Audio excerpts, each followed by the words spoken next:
Welcome back to the Unite EMR training series. In this video, I'll walk you through setting up the clinic calendar, My Calendar, and how to edit or delete events in Unite EMR. Unite EMR provides two calendar views, Clinic Calendar and My Calendar, to help healthcare staff efficiently manage availability and scheduling.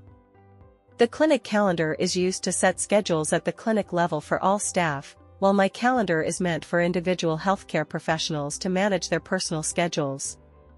Both calendars support event types such as working, week off, leave, working but not in clinic, and holiday. These events automatically reflect in the appointment scheduler. Only the working event type allows creating appointments, while the other types block the calendar during the specified time intervals. Let's start with the clinic calendar. Click the home or menu icon to open the side menu bar. Then, select Setup, choose Calendar, and click Clinic Calendar. The clinic calendar provides filters and toolbar controls for easy navigation. The clinic filter lets you view events for a specific clinic. The availability filter shows or hides event types. Toolbar options include today, previous or next day, date picker, and multiple calendar views like day,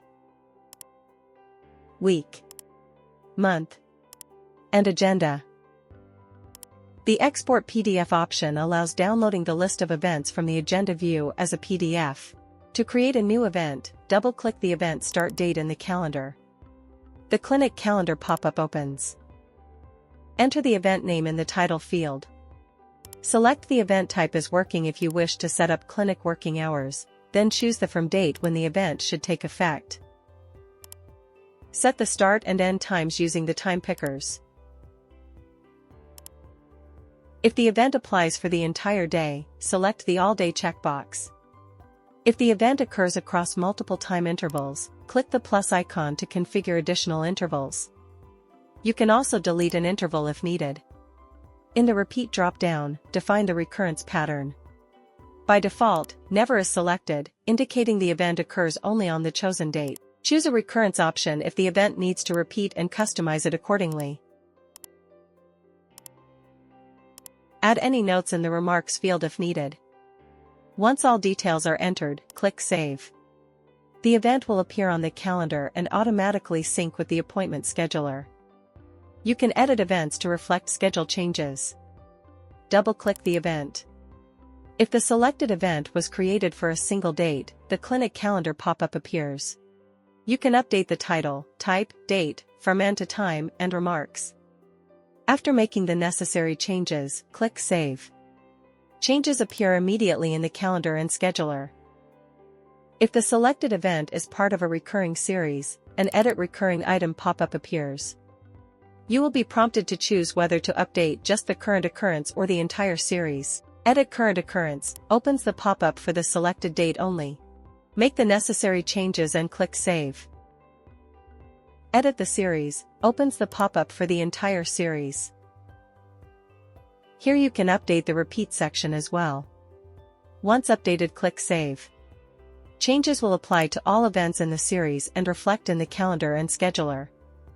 You can delete clinic-level events from the clinic calendar when they are no longer required. Events may be removed individually or as part of a recurring series. Once deleted, the calendar and appointment scheduler update automatically.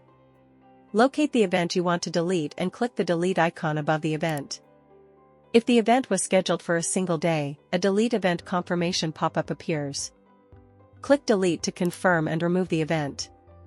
If the event is part of a recurring series, a Delete Recurring Item pop-up appears. You must choose one of the following options. Delete Current Occurrence removes only the selected occurrence from the series. Delete the Series removes all events in the series from the current date through the end date. Now let's see how to add additional events to existing schedule. Sometimes, you may need to add additional events without changing existing ones. For example, if the clinic's standard working hours are 9 a.m. to 7 p.m., but during Eid the clinic extends hours from 7 p.m. to 11 p.m. for a month. In such cases, you cannot edit existing events because that would affect the original effective and end dates. Instead, create a new event for the additional hours. To add an additional event, double-click the effective date in the calendar. Follow the standard steps. Enter title and select event type. Select the effective date and timing, for example, 7 p.m. to 11 p.m.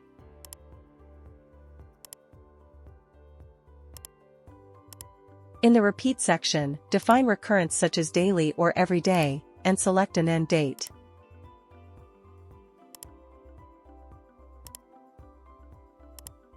Click Save. The additional event updates the scheduler automatically. Now, let's look into My Calendar. The My Calendar screen enables staff to configure and manage working hours and event schedules at the user level, for example, individual clinicians. If in case you wanted to add or edit schedules for individual clinicians, you can access the My Calendar screen. This will update only that user's schedule, not all users in the clinic. Let's see how to navigate to My Calendar. Click the home or menu icon to open the side menu bar.